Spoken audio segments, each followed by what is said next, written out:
ರಾಜ್ಯದಲ್ಲಿ ಆರ್ಎಸ್ಎಸ್ ಚಟುವಟಿಕೆಯನ್ನು ಆಯ್ದ ಜಾಗಗಳಲ್ಲಿ ನಿಯಂತ್ರಣ ಮಾಡಬೇಕು ಅಂತ ಪ್ರಿಯಾಂಕ್ ಖರ್ಗೆ ಅವರು ಪತ್ರ ಬರೆದ ಬೆನ್ನಲ್ಲೇ ವಿವಾದದ ಕೇಂದ್ರಬಿಂದು ಆಗಿದ್ದಾರೆ. ಈ ಬೆನ್ನಲ್ಲೇ ಪ್ರಿಯಾಂಕ್ ಖರ್ಗೆ ಅವರಿಗೆ ಬರ್ತಾ ಇರುವ ಬೆದರಿಕೆ ಕರೆಗಳಿಗೆ ಸಂಬಂಧಪಟ್ಟಂತೆ ಪರಮೇಶ್ವರ್ ಅವರು ಪ್ರತಿಕ್ರಿಯೆ ಕೊಟ್ಟಿದ್ದಾರೆ.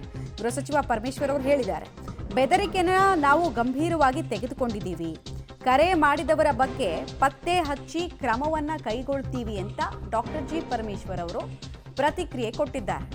ಸರ್ಕಾರ ಬಯಸಿದ್ರೆ ಡೆಫಿನೆಟ್ಲಿ ಯಾರಿದ್ದಾರೆ ಅವ್ರನ್ನ ಹುಡುಕೊಂಡು ಬರಬಹುದು, ಕಾಲರ್ ಪಟ್ಟಿ ಹಿಡಿದು ಏನಕ್ಕೆ ಬೆದರಿಕೆ ಕರೆ ಹಾಕಿದ್ದು ಅಂತ ಕೇಳಬಹುದು.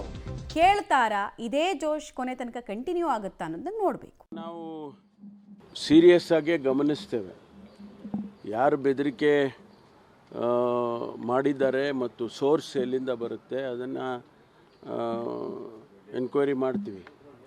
ಎನ್ಕ್ವೈರಿ ಮಾಡಿ ಅದಕ್ಕೆ ಏನು ಕ್ರಮ ತಗೋಬೇಕೋ ತಗೊಳ್ತೀವಿ. ಒಬ್ಬ ಸಚಿವರಿಗೆ ಅವರ ಅಭಿಪ್ರಾಯ ಹೇಳಿರ್ಬೋದು, ಆದರೆ ಸರ್ಕಾರದ ತೀರ್ಮಾನ ಆಗೋದೇ ಬೇರೆ ಅಲ್ವಾ.